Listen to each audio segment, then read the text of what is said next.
여러분, 이 세상 역사 가운데 일어났던 최악의 사건은 무엇이라 생각하십니까?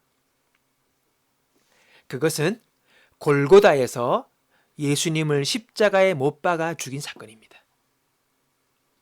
죄인들이 죄 없으신 하나님의 아들을 죄인으로 규정하고 십자가에 못 박아 죽인 사건입니다.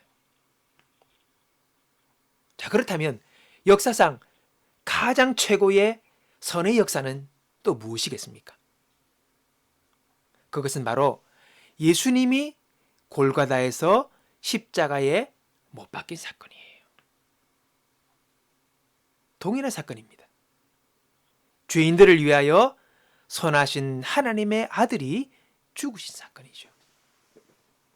여러분, 어떻게 최악의 사건이 최선의 사건이 되었습니까? 이것이 바로 하나님의 지혜입니다. 사단과 사단의 졸개들이 저지른 최악의 일을 하나님은 세상에서 가장 선한 일로 만들어 버리셨습니다. 우리가 이것을 안다면 하나님은 합력하여서 선을 이루시는 그분의 역사를 우리는 믿을 수밖에 없는 것이지요. 사단과 그의 졸개들이 아무리 나에게 최악의 일을 저질렀다 해도 하나님은 그것을 선으로 바꾸시고 합력하여서 세상에서 가장 아름다운 일로 바꾸어 주실 수 있다는 것입니다. 여러분, 우리가 살아가면서 어렵고 절망스러운 일을 만난다 하더라도 그때마다 주님의 십자가를 생각할 수 있어야 합니다. 하나님은 인생 최고의 악을 최고의 선으로 바꾸시는 분이기 때문입니다. 오래전에 저는 괴로울 때 십자가를 바라보라 그런 이야기를 많이 하죠. 무슨 말인지 잘 의미를 몰랐습니다. 그러나 예수 그리스도의 십자가 사건이 최악의 절망을 최고의 희망으로 바꾸어 버린 하나님의 작품인 것을 볼 때에 동일히 나의 삶 속에서도 나의 절망을 하나님은 희망과 생명으로 바꾸실 것을 우리고 기대하고 믿을 수가 있다는 것입니다.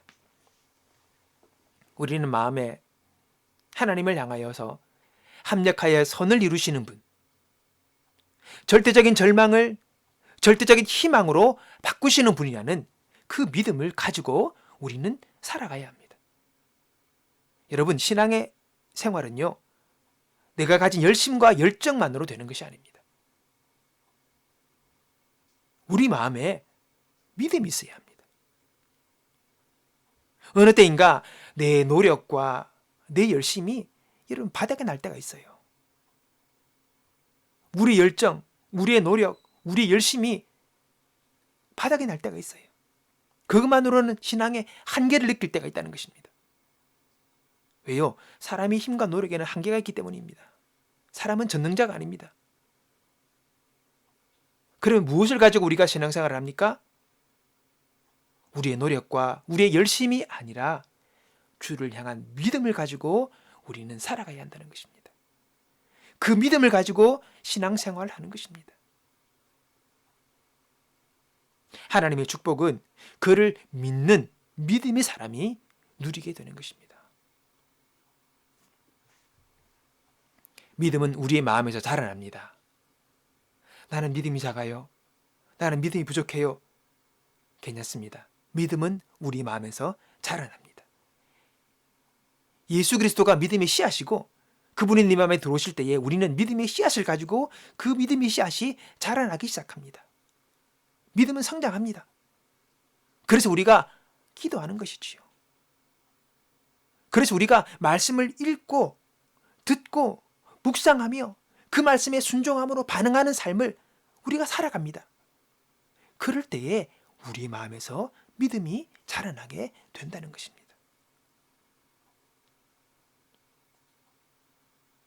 그 믿음이 있을 때에 우리는 승리자가 되는 것입니다. 하나님을 신뢰할 수가 있습니다. 어려움을 당하고 시련을 당할지라도 그 모든 것을 합력하여서 나의 삶 가운데서 선을 이루시는 그 하나님을 믿는 마음으로 모든 것을 이기고, 또 그리고 그 모든 것을 이긴 뒤에 하나님께서 주시는 최고의 것, 합력하여 선을 이루시는 그분의 은혜를 받아 누리는 신앙의 사람들로 우리 모두가 세워지기를 주님의 이름으로 축복합니다.